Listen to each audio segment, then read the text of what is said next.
대구의 근현대 역사를 조명하는 기획전을 잇따라 열고 있는 대구 근대역사관이 1909년 순종 황제의 대구 행차와 대구 사회를 주제로 작은 전시를 열었습니다.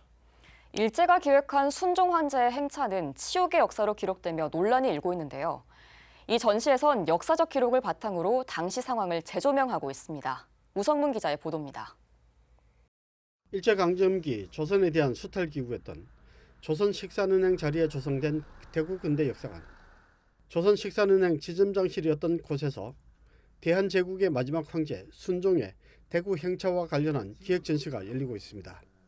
국권을 빼앗기기 직전 1909년 1월과 2월 순종 황제는 일제의 통감 이토 히로부미와 함께 서울에서 부산 그리고 서울에서 신의주로 두 차례 순행을 했습니다.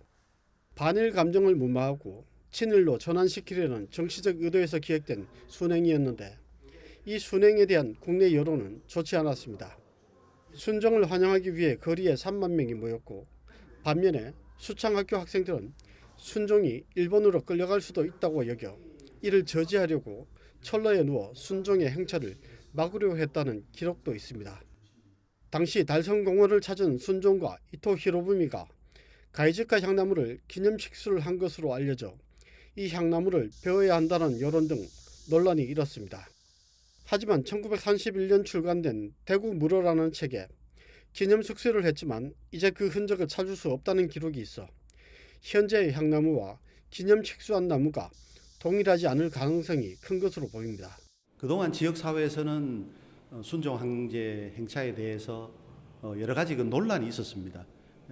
그렇지만 우리가 그 아픈 역사라 하더라도 그 순종 황제 행차에 대한 기록물들이 남아 있고 또 그 당시에 대구 사회 동향을 살펴볼 수 있는 그런 부분이 있기 때문에 이 순종 황제 행차를 통해서 대구 사회를 한번 살펴보려고 했습니다. 대구 행차 당시 순종 황제가 머물렀던 경상가명 선화당 왕궁이 아닌 지방관청으로는 이례적으로 천장에 용 그림이 그려져 있는데 순종 황제의 대구 행차와 관련이 있는 것으로 추정되고 있습니다.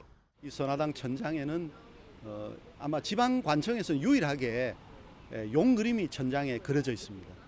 우리가 경복궁이나 창덕궁에 가면 그 천장에 용 그림이 있듯이 이 선화당에 용 그림이 있는 배경은 아마 순종 황제의 대구 행차와 관련이 있는 것으로 추정이 됩니다. 순종 행차 당시 모습과 대구 사회에 미친 영향을 신문기사, 사진, 도서 등 다양한 기록물을 통해 볼 수 있는 이번 전시는 내년 2월 9일까지 대구 근대역사관 1층에서 누구나 무료로 관람할 수 있습니다. BTV 뉴스 우성문입니다.